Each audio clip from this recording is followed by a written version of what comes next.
Oh, there we go. Oh, Let's go. Let's go. a middle rock. Oh, Mate, I can even get the LEDs going. Hang on a second. Here we go. Let's go. in this week's Memes and Machines, we dived into hype houses. What are they? Why are they increasingly important in the world, and what can brands learn? We dived into some updates on AI advancements and how this can improve creativity. And finally, we talked about the historic win for the Republican Party and Donald Trump, but more importantly, the death of traditional media. Why this moment is symbolic, not only in a political sense, but in a social sense. And what can marketeers learn from this entire period? Sit back, grab a cold beverage from the fridge and relax, because you're now locked in to the sounds of memes and machines.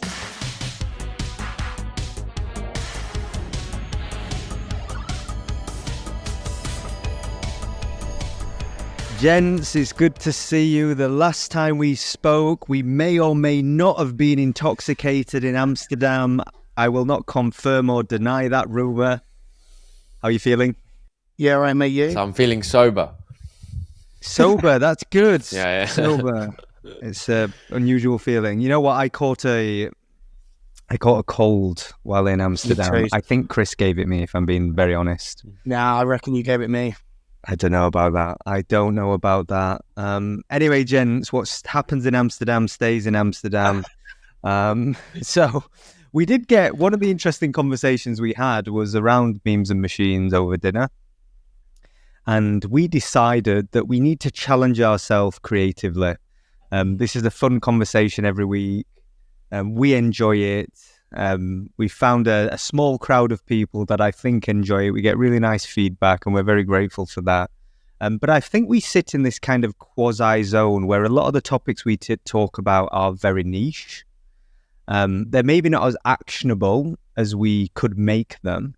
So we're thinking, we brainstormed a few ideas on new formats. And one of them is really picking a theme a piece every week that we love, that we think is interesting. And it doesn't have to be current affairs.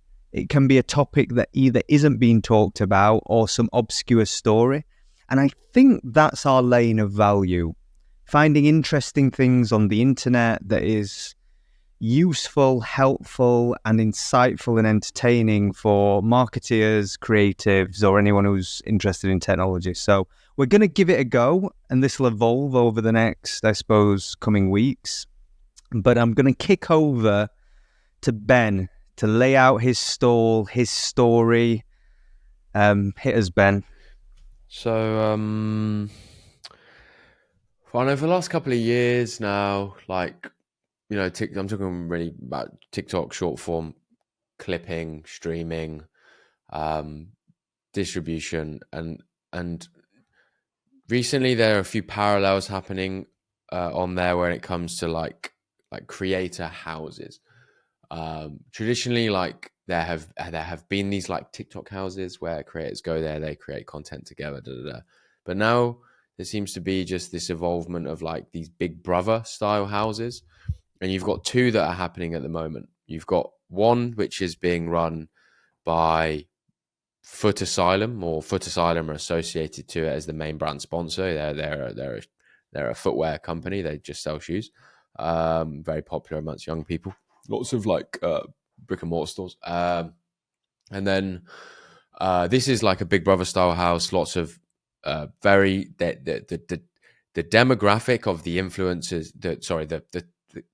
The category of influencers in there are like TikTokers. They're all kind of TikTokers, and that's very intentional because they know that TikTok is the place where people clips up, and because they get serious views. And parallel to this is also another house happening in America by a streamer called Neon. He's a very large streamer that's come to light in the last, I'd say, 2 years after having some level of association with Aiden Ross and just kind of pedestaling his way up to being a big streamer. He's like inviting, again, people to a house like for a month or so, which has ended. But then it's now like he's obviously just renting out this massive mansion and just invites people with audiences to come there. These are like TikTokers, people who OF people, people who are mixing together, and they are like live streaming it on Twitch, and then people just clip farm. People clip farm, and like this is the content that people like viewing on TikTok. I'm a 30-year-old man, and I sit there and watch these fucking idiots bicker in houses because it's good content. It's good. Big Brother back in the day was good content, and this is like Big Brother, but everybody's just clipping up 30 seconds of the best bits. I don't even have to watch an hour-long program either of all the best bits. I'm just watching 30 seconds of the best bits, and it's like really good content, and it's why like clip farming of streamers has worked so well, because like people want views on TikTok, and they know that clip farming entertainment content is a really big winner when it comes to views. And this is what's happening at the moment. And both of these houses, even though one's being run by a brand, one's a bit more controlled, and one's kind of a bit more Wild West. Both of them are doing it for the same reason. It's because they know they get fucking huge distribution on TikTok, because people want to clip these things up because they get views. And I don't know what the reach of both of these are generating, but it will be millions and millions and millions. And it's a big opportunity for brands, because Foot Asylum have obviously realized, I think they're in the fourth or fifth episode, they run it on their YouTube channel, Foot Asylum everywhere around the house. On the Neon side, I'm not too sure much about the branding, but again, like they could just, like brands could easily sponsor this, just chuck them stuff like, and it just be there as like product placement essentially. But yeah, that's my thoughts. I just find it interesting seeing, these now like content influencer houses that are done for one reason and one reason only, and that's wide distribution of content. So it's really interesting. It feels like a bit of a new phenomenon, but I've worked in social media for about 10 years, and these hype houses, they really originated with Logan Paul and Jake Paul in Team 10. That was like the first hype house. And it's just manifested. What was Team 10? So Team 10 was Jake Paul's, basically a group of YouTubers. And before YouTubers, what were they? What was that like short form thing that Twitter bought? Vine. Yeah, they were all Viners. They all got together in a house, and they just did what they do today, but maybe a bit more PC. Like, think of the debauchery that goes on today. They get like absolutely smashed. I've seen like they get into fights with the bouncers. They all bring their security. There's like this weird stuff happening in these houses. I don't personally like it, but that happened then in the Logan Paul, Jake Paul era when they were coming up as YouTubers. And then tons of people then copied. There were a number of hype houses. They were based in LA, but it was the same thing. It was just a content creation house. And then brands started to do this, where they would pioneer we'll take 20 creators, particularly in fashion and beauty, and we'll go away and we'll have a good time together. And like, you can use it. We'll put you in the nicest places, the nicest hotels, and you create content together. And brands, to your point, Ben, it was like product placement. There's a couple of things that I think is like really interesting. You mentioned Foot Asylum. They for me are one of the only brands, and I say only, particularly a UK brand, that cracked YouTube. Think of how hard it is to win on YouTube, right? And there's a number of reasons brands don't win on YouTube. Number one, it takes a hell of a long time. Number two, long form costs more money, more time, more resources. You have to be a lot more thoughtful in what you produce.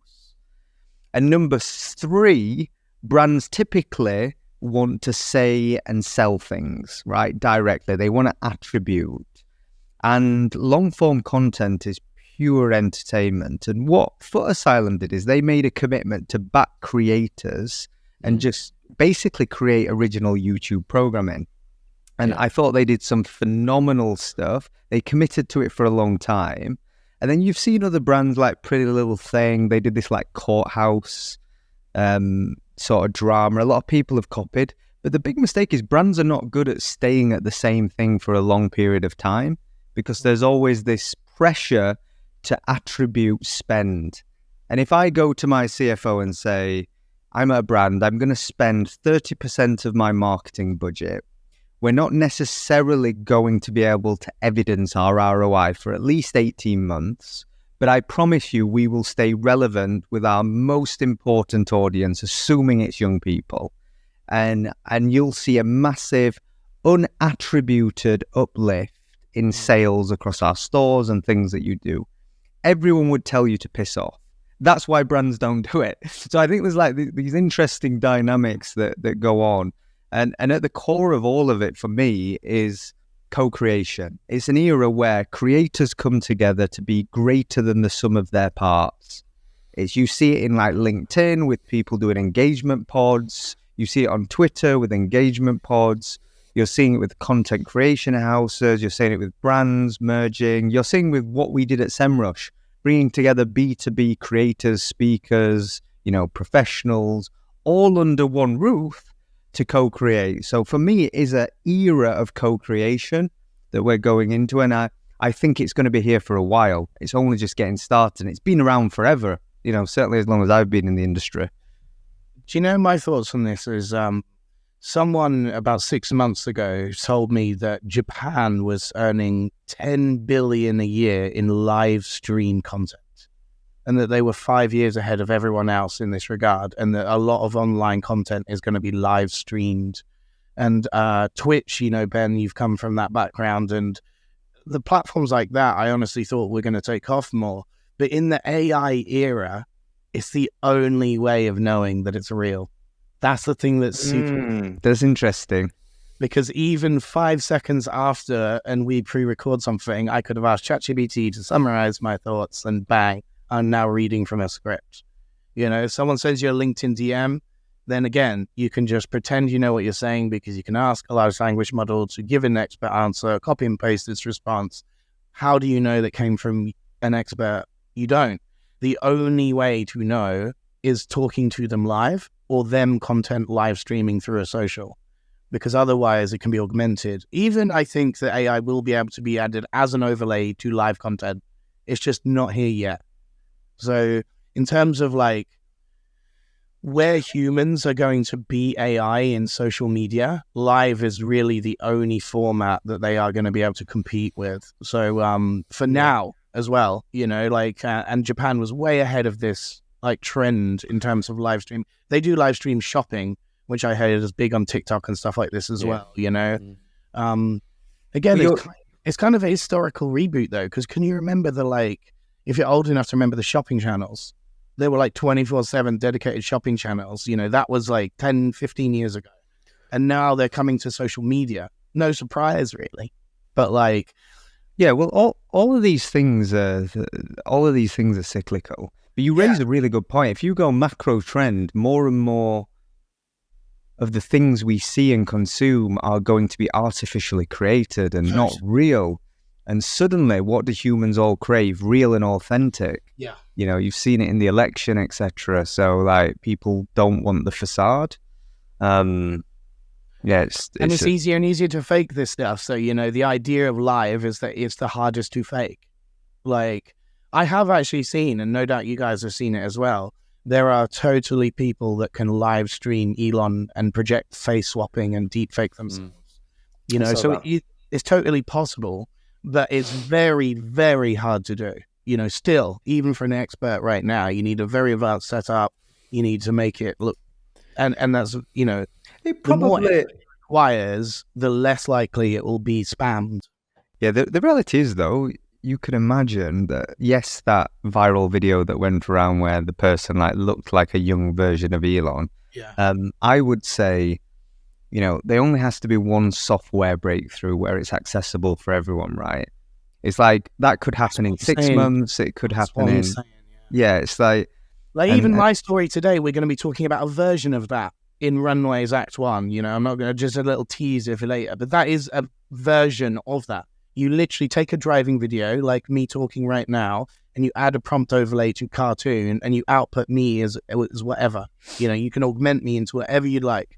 Yeah, it's cool. Ben, I've got a question for you as a creator.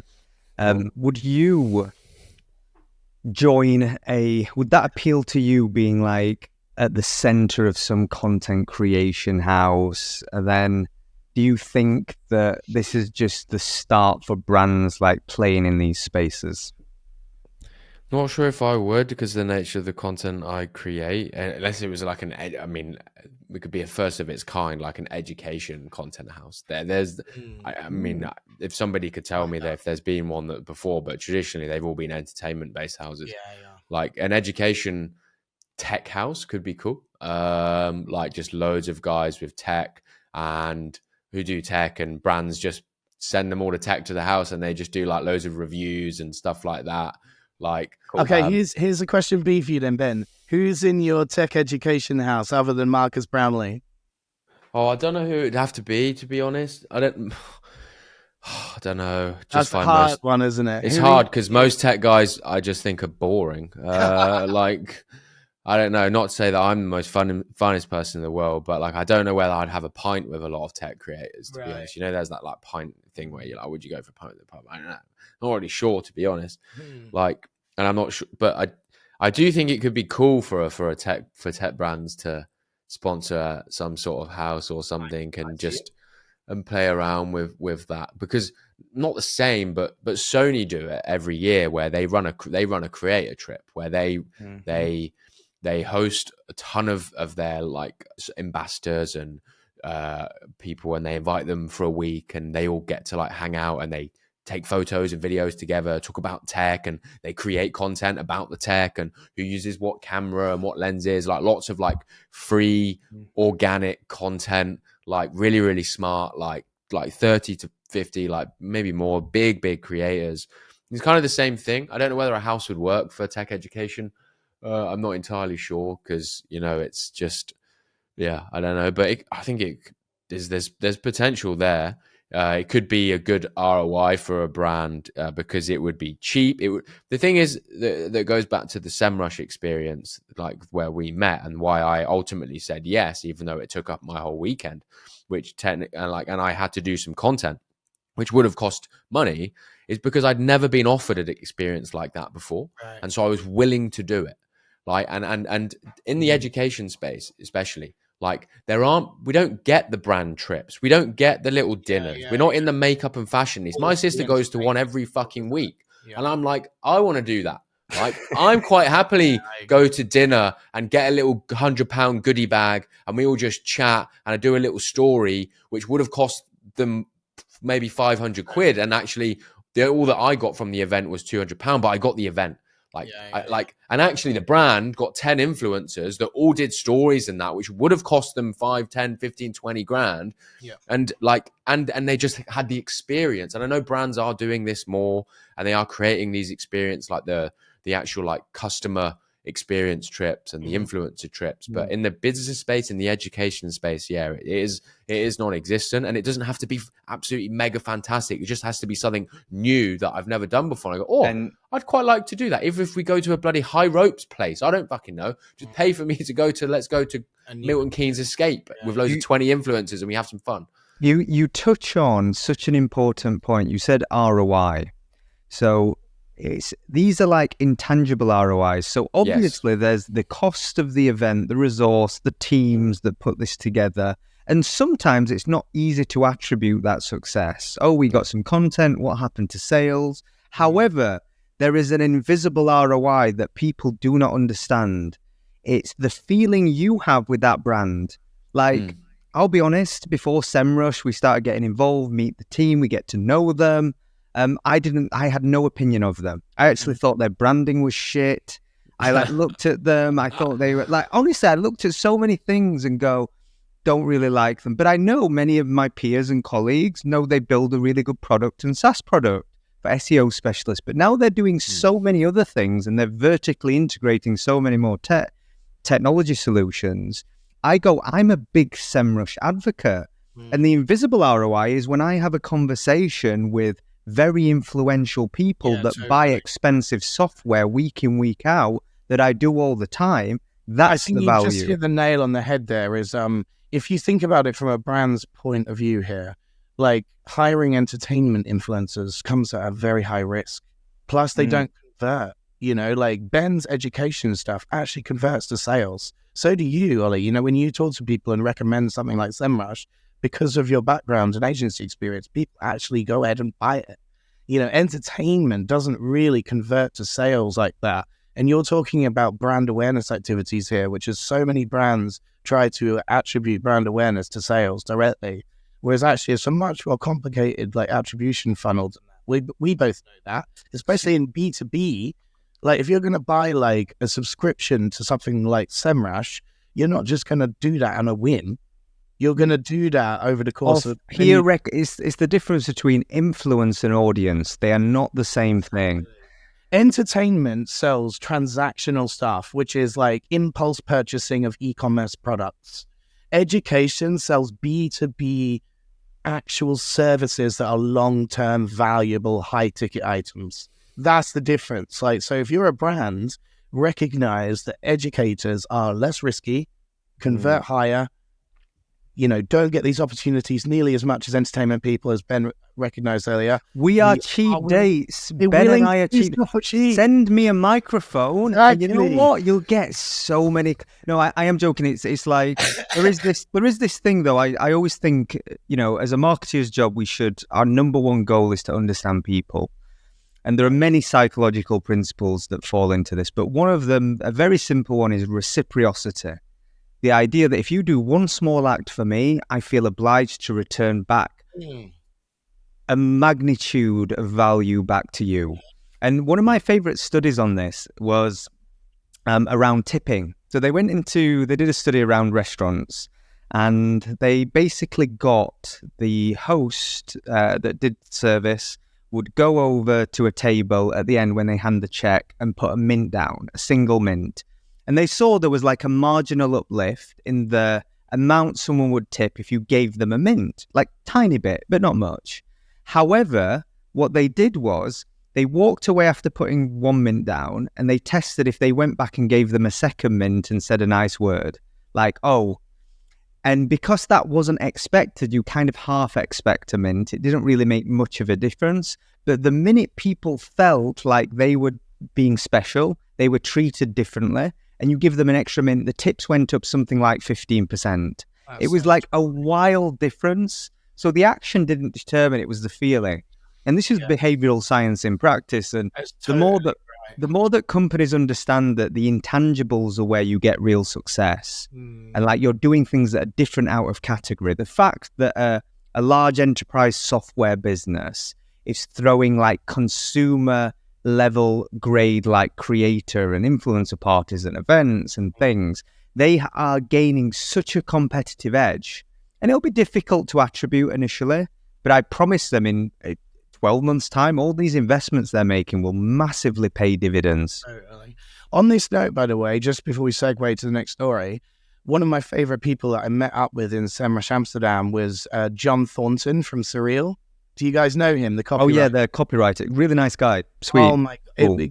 I just have so much respect for copywriters and how they're able to do this ability for brand awareness, and how it's not really directly attributed to sales. But when he was at Innocent Drinks, he was the tone of voice of the brand, and he brought that to Surreal. And I told him that I could see the shift when you move from company to company. I was like, wow, you really are bringing across your tone of voice.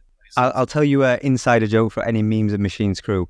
I've tried to hire the guy 3 times, and over the night dialogue, and I met him for the first time, and I said, you know, if you ever because I just love his work, and I don't have a job for him, but I just keep trying to hire him on the basis that I know he's so talented, but he's really extremely loyal. Like, he's a dream. I will get you, John, if you're ever listening. Just you know. But the reason I brought up that in copywriting, and I saw a brilliant. Hopefully, Jay will be able to find this for the B-roll. Right, I saw this brilliant non-passive aggressive sign left in a restaurant, similar to your story about the mint, Ollie. Basically, they recognized everyone was on their phone in this fucking restaurant, so they initially put up a sign saying, turn off your phone as you enter the restaurant, and it was very passive aggressive, and people ignored it mostly. But then they got someone like John to make clever copywriting, and instead the sign read, please switch on your mobile phone as you are leaving. And it was this it was like the courtesy, and people read it and then respected it, and like it was non-passive aggressive, and it completely shifted the psychology. And apparently no one would use their mobile phone Words, the initial words sign, matter. exactly. Framing matters. When you directly tell someone, do not do this, they have this inclination to be a rebel. But when you say it in a like, oh yeah, you can switch them on when you leave again, and it's kind of friendly, and you go, oh, that's kind of clever and quick-witted, and then you respect it. You know, you actually have some respect for the authority that they're looking to implement. So yeah, Amen. It's so interesting that marketing and psychology pinnacles like this. You know, good marketing can be just the wrong side of that psychology. It can be too aggressive, too passive aggressive. Great marketing is just the right side of the other side of it. It's in the grey. Always in the grey. Okay, gents, just to recap that section, hype houses are not new, but we're probably going to see more of them. Yeah. There's a fragmentation of media and attention, and those in the creator space recognize this. Brands are starting to recognize this, and we're going to probably see a hell of a lot more co-creation. I think your point, Chris, is a really pertinent one. The idea that as more and more things are AI generated, more and more things that we consume, live co-creation, these human experiences are probably going to be more demanded, more needed than ever. And really the lesson for brands are some of your outlier advantages will exist in the things that no one else is doing. Like listen to the young people, see what they're doing. Like we spoke before, Chris, you'd never heard of this particular hype house. You'd never heard of like all these because you're too old. Listen to young folk. There's a lesson in that. I think Ben's point, though, to the whole clip farming is very pertinent as well. Everyone wants to share these clips. Oh, 100%. Generate massive amounts. It's fragmented distribution. Yeah. So Absolutely. like chopping up a live stream as the new sort of format that's emerging into the clips that are the viral short format right now, that's the flow, you know, of content that's really standing out right now. Love Above it. like, you know, and Ben told me this when I first joined TikTok. He's like, your stuff's too polished and pre-recorded, bro. It's not authentic or raw enough to actually do well here. Yeah, this is before he met Silk Road Chris. He didn't realise the real Chris, the underground Chris, the black market Chris. Chris, hit us. Oh, you want my your first? DJ Dirty Politician. Oh, God, you brought it. Oh, that's so fucking sad. My guy, hit us. Yeah, so my side of things, I'm seeing awesome new tools coming out in Runway specifically. This is one we've made previous episodes about. It's a generative video tool, probably the best at VFX. Anyone, you know, virtual effects, kind of like the Hollywood movie things that you see in like Avatar or something like that. That's all VFX, if you're wondering what the hell VFX is. But they've come out with two really, really important new features that me and Ben have both identified as making this whole tech much more efficient. One of them is called camera control, and it totally allows for you to control where your video is moving. So imagine in this scenario, I generated a still image of a character standing on a hill, and that character previously, when I tried to animate it, could move in any which direction.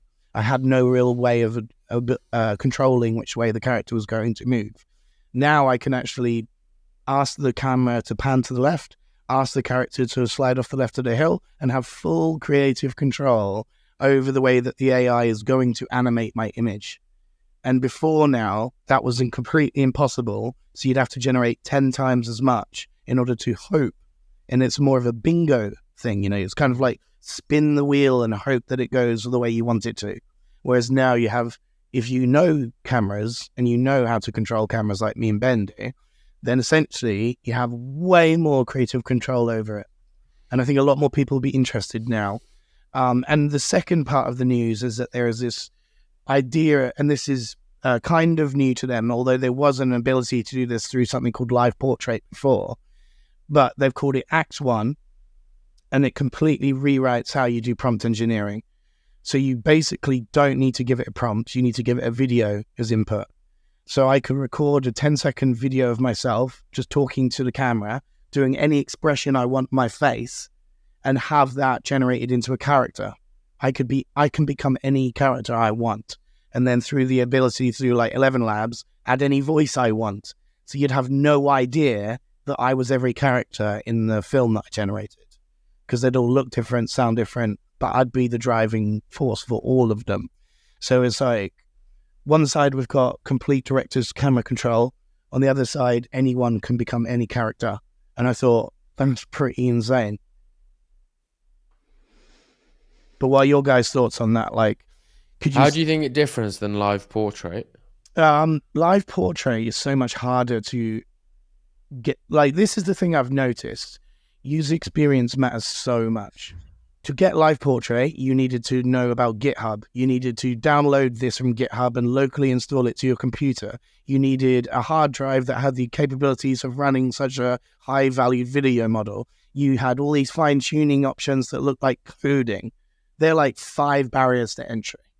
Runway is browser-based, easy to use, 0 controls, no server requirements. So 4 barriers right there that would have stopped people from doing it has now been alleviated. So now millions more people have the ability to do the same thing that only a few thousand people had the ability to do in live portrait. Yeah, it's not my lane of expertise, gents, so I'll not add much to the conversation, other than I speak a lot about friction being removed with AI, meaning you don't need technical skills to create great work now. However, I would say what these capabilities show is actually, if you have the technical skills, you have 5 times the advantage using these tools than the person that doesn't. It's the same people that are great with Midjourney. They know how to be extremely prescriptive. So I think in part, yes, AI will be a great leveler for those without technical skills, but it's a superpower for those that have them. And that's kind of my take with this. I've always said there's levels to this game. You know, given a filmmaker with filmmaking AI tools, you'll get better films. Yeah, 100%. No doubt about that. Given an art director with Midjourney, you'll get better art. But that's the thing, is like, now others have the ability to tell their stories that didn't have the ability before. Just raises the bar. The Exactly, bar's just been raised. The only thing that happened is you go, actually, you could argue just creative audiences people win, because the bar just got raised. Really? It's like the music industry. We've talked about this before, but if you thought how expensive it was to record music in an album, so you had less music in the world. Now, anyone in their bedroom. That's funny you bring that up, because my story B was Timbaland just invested in Suno. Suno, the music generator. Generative app, yeah. So we've seen will.i.am as a co-founder of Udio, which is my favorite music one, but Timbaland said he's going to finish off his next album with Suno. Yeah, I was like shocked by that. I was like, you know, we talk about these people, right? James Cameron joining on board of Stability AI. You know, it's Timbaland. Who would be the big TikTok guy that if he used AI, Ben, would be like, oh shit, this is going to go mainstream now? Is there someone that you would say is like a leading TikTok creator that if they adopted AI, then millions of others would follow because they, you know, a Mr. Beast of TikTok, I'm thinking. Not really sure, to be honest. I don't know. No, I just wondered who's the big pioneer in every industry, because James Cameron is that for film. Timbaland is that for music. You know, but what are the others? Who are these other people that could do it? The only one is the biggest. He's not a pioneer, but the guy that does I don't know how it would work with this content. The one that, what's his name? He doesn't speak in his content. He's Cabby Lane. Gabby, yeah. That would be hilarious. The reactions guy. He kind of does all of the the reactions guy. Yeah, I mean he's I could see that. If he integrated massive an AI avatar of himself, like doing the the reaction stuff, could be I don't know. Yeah, he could actually do it, because he could create an avatar of himself and do the hand move. It's kind of perfect for that content as well. Like he could, or he could just create the scenarios himself with AI, like that weren't real, and then react to that. Yeah, I don't know. Yeah, I don't think he'll do that because it's a risk.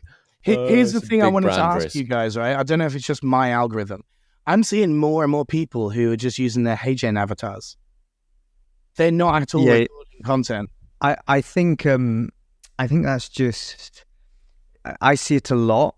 and it's usually because I'm seeing it too. yeah, I'm seeing it a lot. Not a lot, but it's because I've got I'm like, we're kind of tuned into this stuff. Yeah. I think most people won't realize how prevalent it's being used. Right. Similarly, I was sent just some experiments that Steve had been doing on the podcast with AI podcasting, and he sort of said, and I'll be honest, if you didn't know that, it was like indistinguishable from Steve, but I knew it was AI because I can, you kind of desensitized, you kind of have a view for the tools, but I don't think most people would. Wow. So yeah, I think that's we're going into like this really interesting era where does it mean that people get lazy? I just don't think I think the thing that's going to set everyone apart is the imperfection. Like, I imagine when everything's a bit perfect, because AI can't simulate imperfection really well yet. It doesn't do humor well. All the stuff that just requires... there is on the humor point, there's a really funny story. And it's a bit of a segue, but I think it's worth mentioning because I loved it. There's a beef sandwich shop in London, steakhouse. It's a steakhouse in London. And they had on Reddit now... they'd become a bit of an internet meme of like the best steak sandwich in London. So it was a bit of an internet meme of like the best, and everyone's just mocking them because they're definitely not the best steakhouse. If you go into ChatGPT and ask for the best steak in London, it will pull up these because the algorithm, the large language models can't determine or are trained on data, and they don't understand satire yet. Yeah, so now they come up as the top rank through a prompt engine. Wow. And I go, there's something really interesting here for marketeers as a bit of a hack. You can become an internet meme and get mocked online and actually benefit from it. Number That's one, hilarious. That same story happened when Google first did their generative responses. Did you see the kid that asked about how he could stick cheese to a pizza and it suggested super glue? Oh, yeah. I saw a lot of those. Because it was a Reddit sarcastic, comment that it had picked up and trained on and then suggested that in Google. Reddit's... More serious ones, though. Someone said, throw yourself off a bridge or something like that. It literally suggested that in Google. rocks. Like, there's another... I saw the other rock. Yeah, that's the interesting thing. And you Wild, go... Right? It reminds me of... There was an early Microsoft generative... chatbot, and it was called Tay Tweets. This was many years ago, and Tay Tweets, they basically trained the model on Twitter and they let it out in the world, so people started interacting with Tay Tweets. And it was a conversational chatbot. I remember. You basically went to Tay Tweets and said, hey, so obviously the internet starts interacting with Tay Tweets, and this was a Microsoft initiative. And within 6 hours, Tay became a little misogynistic. Within 7 hours, it was definitely sexist. Within about 12 hours, it was racist. And like, obviously the comms team and everyone at Microsoft probably had a meltdown. But this was like going back 6 years. You're going back 6 years, conversational AI, where the advancements were nowhere near. And it definitely couldn't handle satire and humor. But I wonder when they'll bridge that gap. Maybe it has to be like real reasoning, real intelligence to understand, but God. It's very hard. I don't think humans have bridged that gap. Humans can. Yeah. I read stuff all the time and I'm like, is that guy being serious or sarcastic? Because if it's sarcastic, it's brilliant. If he's being serious, TikTok, he's douche on the internet. TikTok's like its own vernacular. It's like Ben probably half understands it because he's like... He's a bit TikTok-y. I go straight to the comments on any video that I enjoy because the comments are hilarious. Mate, YouTube comments are out of control. The amount of scams and people pretending to be the original creators, all these guys say the same thing. The bot farms are out of control. There's this funny thing on TikTok at the minute. TikTok has... and it's going to sound harsh for me to say this, but... There are people that it's a little bit like a circus. There are really like normal people that are a bit obscure. They have a funny quirk. Like there's someone that eats takeaways and clearly she overeats all the time, but she's got this huge audience and she interacts with people. Some people roast her. A lot of people find her endearing and like care for her. There's this real weird dynamic. And there's tons of those people, older people. It's like these really obscure, and I call it a circus because it kind of is. I feel a bit bad because people get hooked on, the affirmation they get online. And maybe there's not many things that they're really happy about in their personal lives, and you have all this stuff happening. But what's really fascinating now is people are using generative tools, their community, to like simulate these online plots. So you have this, I can't remember her name, I think she's called Becky, and she basically eats too much and like eats all the time, and people like care for her. Becky, you need to stop having takeaways. She'll have like 4 takeaways. They've now simulated her with another TikToker having an argument and an affair. And like, so you've got these internal dramas, and it propagates the cult and the meme. And it's like, it's wild out there. TikTok is really wild. Well, TikTok started like that to me. I know we're going to get to your story in a minute, Ollie, because we're going on a bit of a segue here. But when I first started seeing stuff go viral on TikTok, I was like, these are just, no offense, but lunatics. Some of them were telling. Oh, there's lots of fucking weirdos on TikTok. It was the most there's all sorts of outrageous weirdos. conspiracy theories I'd ever seen going viral on TikTok. The whole when Trump told everyone to drink bleach and shit to get rid of COVID. That stuff. That's why I was like, what is this TikTok platform, man? Because I don't understand how, A, that's allowed to go viral, B, why that's the biggest thing on the platform, and C, why I'm being suggested it. It baffled me in the beginning of TikTok, but now it's like, fair play to it, grown into this whole nother beast. It's an SEO engine, it's a recommendation engine, it's far better content in many ways than most other platforms, but it came from a place of random viral conspiracy theories and dancing and kids. It's insane how far that's progressed as an app, if you think about that. Yeah. I will give hats off, fair play to TikTok. I said this is going to last the same amount of time as Vine when it first came out. Well, you're leaning into the conspiracy that the Eastern superpower that is China just dropped a virus on the Western world and just making the population dumber and addicted. Well, it's funny that theirs is actually all education based. We were talking about the houses of education earlier. Literally, TikTok in China is just education videos. Yeah, they're smart. They're not trying to like fry their own brains like we are. It's not an entertainment platform like ours is. We're just like plug into the ether, fry our brains. It's here to stay, though. It's here to stay, and I think this will segue into you, Ollie. But Trump's in power, and no way Trump's getting rid of TikTok. Yeah. No way he's signing that fucking bill. He likes it now. I saw him bragging about it on a podcast. He's like, I get millions of views. Yes, he ain't signing that bill. That's terrifying. That's the only reason why I'm happy. Well, he's like, I'll tell you what, there's this real weird thing on TikTok, and it'll go into my part in a second, but TikTok is, because it's built, it's the strongest echo chamber you will ever be in. Yeah. The minute you dwell on a video for 3 seconds, you will be served that repeatedly. I said that about TikTok from the start. It's like the amount of data these guys scrape on your activities in the platform must be on the hundreds of thousands of more than everywhere else. Because I even remember having private WhatsApp conversations and started getting suggested feed stuff. I was like, this thing is scraping everything else in every other app I'm using. It's not just in the app, it's everything else you're doing. It's the recommendation engine that is so powerful that you will never see another opinion outside of your bubble. If you don't want, if you don't consume, it's a really... Because it's not built, you're not curating your feed, it's serving you intent. And actually, human nature suggests it's like you will see things you don't necessarily want to see. You will see things that you love to see.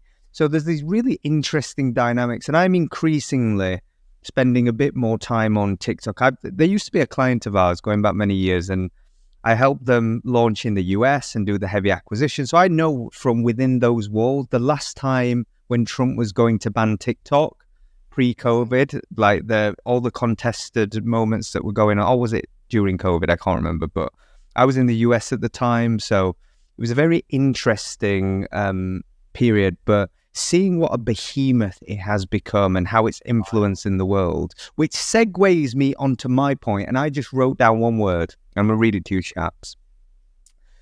The death of traditional communication. So let me build my case. the election that we have just gone through is evidence to me that fancy media placements don't work. Trust in media is at an all-time low. And when I say media, I mean traditional media, newspapers and television shows and the establishment. If you turned on any TV channel from the BBC to CNN, you would think that Trump wouldn't have had a chance. However, if you went onto X for more than 3 minutes, you would see that Trump was going to win it in a landslide. And then on TikTok, depending on your left or right leaning inclinations, and you can be like right on economic issues and left on social issues, whatever your sort of proclivity is in that sense. But the reality is, you would be in an echo chamber that would tell you or reaffirm what you already believe, right? And the story I love about this is, and I think there's a number of reasons. I'm not going to get into politics because it's not something that A, I typically share, and B, I care for debating. But what I do think is interesting as a marketeer is observing the shift in the comms landscape. So one of the things that Trump did that was very smart, and yes, you could argue he has some of the most influential people backing him, like Elon, etc. But on the Kamala's side, you have Beyonce's of the world and Taylor Swift. So both parties had really influential voices endorsing them. What was really interesting was the media play. So Trump was more prevalent on media across all parameters, traditional, but particularly in new age media, podcasting. And podcasting's really transcended the audio format. It's basically show programming, current affairs, news. And the reason people like it is it's not at the mercy of the algorithm. So meaning I get to choose a person that I like, their delivery, I like their ideas, and I like the people and products and services they introduce me to. So podcasting is really unique in that sense. And when I look at the data, and I'll just read some because I looked at this, and I read an article that said, did podcasting decide the election in 2024? According to the Financial Times, Trump increased his support across every electorate in just about every demographic group, which is wild. So you go, okay. And again, you could argue, is it policy that people connect with? Is it authenticity? There are many things, but I won't, you can pick data apart, right? But really, it goes on to say, we believe long-form conversations were one of the great drivers of this profound increase of trust and affinity. Young women, and especially men, moved several points right, which again is really interesting. And you look at the data, the Joe Rogan Experience in about 2 weeks did nearly 50 million views on YouTube, 22 million on X. You can't get that type of delivery. Theo Von did 14 million views with Trump on YouTube, 42 million on X. You have Lex Friedman, 30 million on X with Trump. You had Flagrant, Andrew Schultz's podcast, nearly, over 8 million on YouTube and 6 million. You had Full Send, Aiden Ross, Bussing with the Boys, PBD, Impulsive, All In, Sean Ryan, the list goes on and on. These are big conservative voices in the US.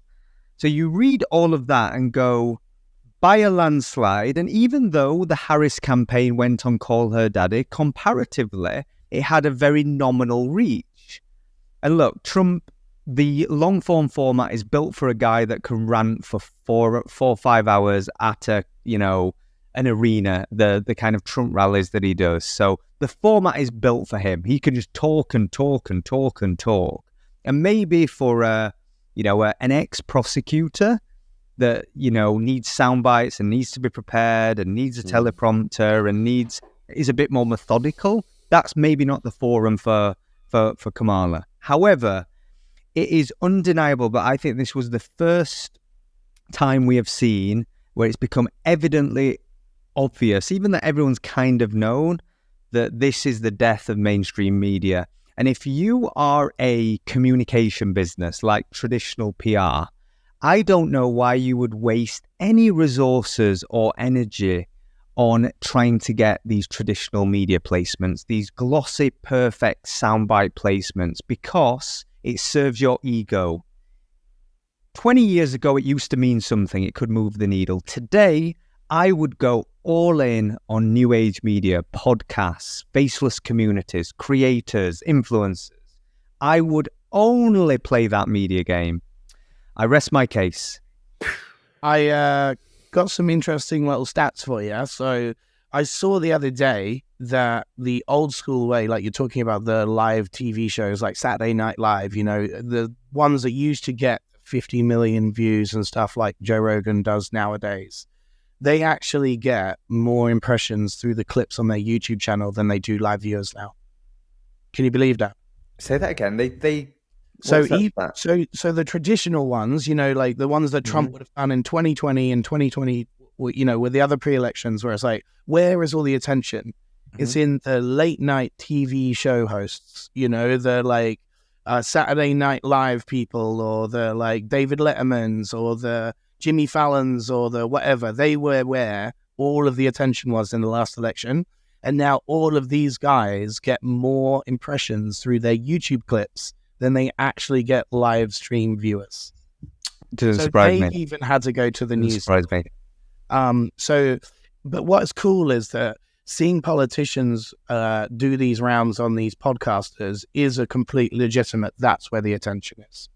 You know, and there's an interesting story about how Trump got on Rogan, actually, because I follow UFC, and Dana White is the founder of the UFC. And Dana White has been persuading Joe Rogan for years to bring Trump onto the podcast. And actually, Rogan refused it for years. And then he had Elon on in the same week.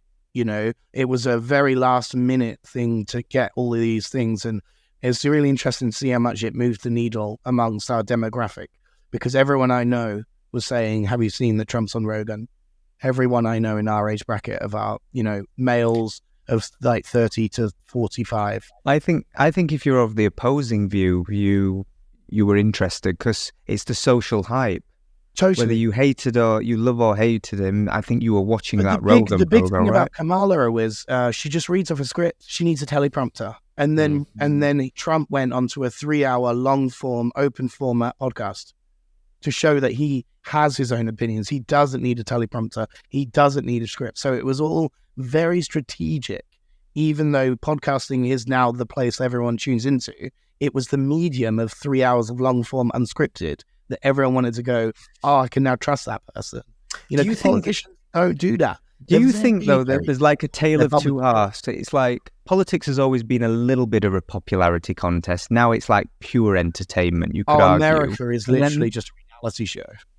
But then you go on the other side of things. It's almost like, because of public consciousness is shaped by algorithms in many respects, it's like those with the strongest opinions are always going to win now. So if you think in America, I'll go like AOC on the left. She'll galvanize a lot of young people, and, you know, Bernie Sanders is stronger, like social views. They give very strong sound bites to the world. On the other side, you have Vivek and Trump and, you know, these really hyperbolic conservatives. But on what is shared amongst them all is the only ones that win are the ones with really strong opinions. Yeah. And like, what does that mean for the middle or kind of more balanced populist ideas? I don't actually know anymore. And do you know the really weird thing about it is all the big tech companies are left. Apart from X. Well, it was before Elon bought it. Well, yeah, because Elon it's Silicon Valley. It's like, it's California. It's all bought out of California, Exactly. and California is Democrat. Like every single one of them is like Google, you know, Meta. All of these guys are somewhat left, and they're shifting now because of like. Right. Think of the All In podcast though. I think media tech, traditional media and tech has largely been left leaning for a long time, but now some of the fastest risers are the conservative right. So you look at that, and I think it speaks to that extreme opinions are now rising. And I don't know if that's a good thing, but certainly a thing. Well, I've always said that things work in a cyclical nature. You know, whenever you get too much extreme uprise, then you get a big downrise with very little in the middle. It's always swinging up and down in this like evolutionary thing. And I think the reason that, and I don't agree with this or disagree with this, I've just an observation. The fact that people are being so woke at the moment is creating this need for like right-wing podcasters that are willing to be anti-woke, because it's all going against the nature of the things that are being shoved in our face all of the time. You know what's really fascinating? You're so media trained and so cautious psychologically that you had to predetermine just a factual statement. You had to like caveat, this is not my opinion. I don't think that's healthy in the world, by the way. You could quite easily have just said the statement. You did it there. You self-censored. It's really weird. I thought about what my mum might say if she heard me say that. Yeah, but that's not healthy, dude. Like, I'm not saying like you, but I know I self-censor. Oh, I try not to now. You just self-censored by giving it, this is not my opinion. But you can talk about woke without saying I'm woke or the other people or it's bad or good. What does woke mean, really? It's the people that just never shut the fuck up. Pretty much. So you can see I'm not politically trained because I'm not a big fan of the wokeness. No, it's just people that have the most anti-woke thing you could have said. It's just people that have got a little bit too much to say on stuff that's way out of their league. Yeah, it's just being overly censored. Like the comedians, I love comedians and podcasts of comedy, right? And what's happening is that certain subjects are becoming censored. You know, you can't talk about cancer. You can't talk about suicide. You can't talk about mass shootings. You can't talk about... You're not allowed to talk about the fun stuff. Get away, exactly. Chris. Well, it's not the fun... It's just, you know... No, it's just an observation. The idea of being woke is saying that one thing is worse than other things just because you experienced it, you know? You know what it is? I don't even think it's that. Like, the problem that you're describing there, Chris, is not... Like, these topics are awful. The whole point of humor is we're supposed to... It's social commentary. You should be able to speak on unthinkable things in the context of comedy. It doesn't mean you're advocating for it. It just means that the world is dark at times and you can enter those spaces. That's and actually the real art in that. With woke is because comedians are on a stage making jokes. It's not their opinion, and yet they get... Oh, yeah. It's the distinction by you leave it at the door, right? It's social commentary in more cases than not. What I will say is my definition of woke is hypocrisy. To me it means is when you are trying to be virtuous in the world and there are contradictions. There are some people in this world that live and breathe everything they say, but most people don't.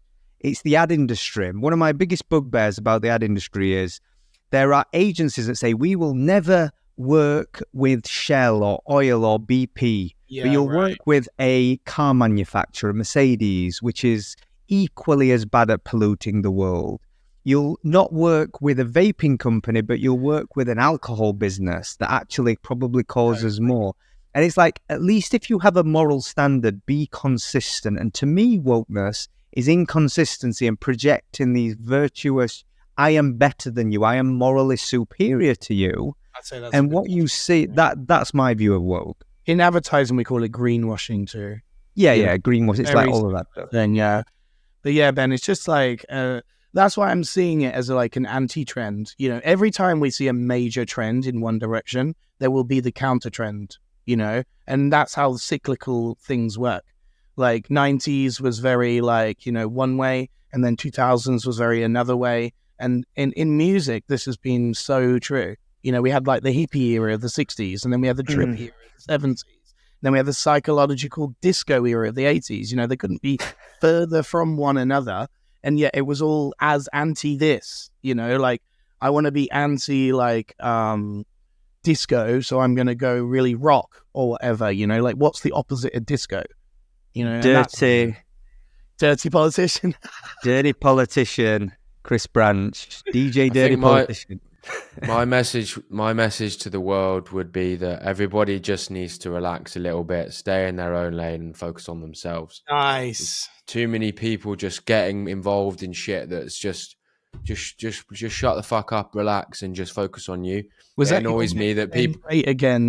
Message. I mean, I just can't understand why people just don't follow that sort of motto. Like, people just get themselves too worked out about things out of their control. You know, I'm not Mr. Stoic, but you know, I follow some of those principles of like, just focus on you, just relax. You know, some people want to, you know, we can't all be Gretas, you know, like, it's just on Ollie's point, I think we're all inundated with this because of these like echo chamber algorithms. I think never in anybody's lifetime have we been bombarded with this much information. You just got to learn to block out the noise. I know, that's people don't have skill set going on. They've got nothing else going on, so they just go learn to block against out the noise. Before we end, can I make I want to go back to Trump because yeah, of course. I think why that worked so well for him is because he showed that he was able to adapt to foreign environments. Like, I first saw him on Aiden Ross. I think it was one of the first ones he did on the Aiden Ross Twitch stream. I turned on Twitch and I was like, fuck it. I was like, Trump's on Aiden Ross's stream. I was like, I'm gonna watch this. This is pretty cool. And he's just sat there like, so what's this? So what? But he came across so relaxed and comfortable. Like, and I knew he's that sort of guy anyway. But seeing him stood next to someone, Aiden Ross, like, you know, huge streamer, you know, got a massive cult following. Like, and he's just there, like, Trump's just like, he's chilling. He looks like he is just chilling. And I think he's done that across all of the foreign environments that he's been in. And like, to your point, like around like, how do you say her name? I don't even follow American Kamala politics. Kamala Harris, right? Like, who I've noticed that she is very scripted, very like, imagine her sitting on Aiden Ross's podcast. Honestly, she wouldn't know what to do. For Trump's age, it's astonishing, isn't it? Yes, that's what I'm saying. That's why I think he would have captured the attention to Gen Z in any way, because I know this is so out of Gen Z's sphere. Yeah, they don't give a shit, but their vote will be swung to Trump because they've just seen a man who's that old. They relate to him now. Because they relate to the co-host because he didn't come across as like super out of place like an older person naturally would, where, you know, they just are like, I don't know. And I kind of, even though, you know, I don't get involved in my politics, I kind of respected Trump for that. And I appreciate him because I don't think many people could do that at that age. I think that's an incredible skill to be able to adapt in that many environments. Question, both of you, how old is Trump? He's 79. I would guess 68, 70, but I think he's older here. 78. Yeah, precisely. We wouldn't find many 78-year-olds that could do that. Like, and just come across quite like normal and relaxed and like actually, you know, not too out of place. I just felt I commended him for that. I was like, fair. Yeah. Everything else aside, I was like, you know what you're saying, like that kind of beautifully summarizes like all the themes today. Is like the main thing everyone's craving in the world today is relatability and authenticity. And it's that awful, I hate the word because in marketing we like take a word and we run it for 5 years. But it is so true. Yeah. You go hype house, authenticity. You go like cool AI stuff is like trying to make things more realistic, more authentic. You then go, okay, well, we've seen the death of traditional media because people want real. And like there is a very simple undertone to these whole themes. And we did that accidentally. Wow. Ba-bum. There's a reason that these things get stereotyped and quantified like that, because they're true. You know, in many cases, like, I don't like to say it as well. I hate the idea of authenticity because it's lost all meaning. The same way we talked about, you know, a company being a family has lost all meaning because of the way it's been abused in the past. But you're right. Like, and it's not just trends that are dictating this. Everyone's dictating this. It's where 100%. All of the attention has gone now. It's like, it's undeniable at this point to call it anything other than a complete media shift. And we're still transforming, by the way. I still don't think, I think in 10 years, there'll be 10 times more media platforms and it'll be even more diverse. 100%. Beautifully said. Fellas, enjoyed the conversation as always, and I'll see you next week. Sweet. Bye-bye.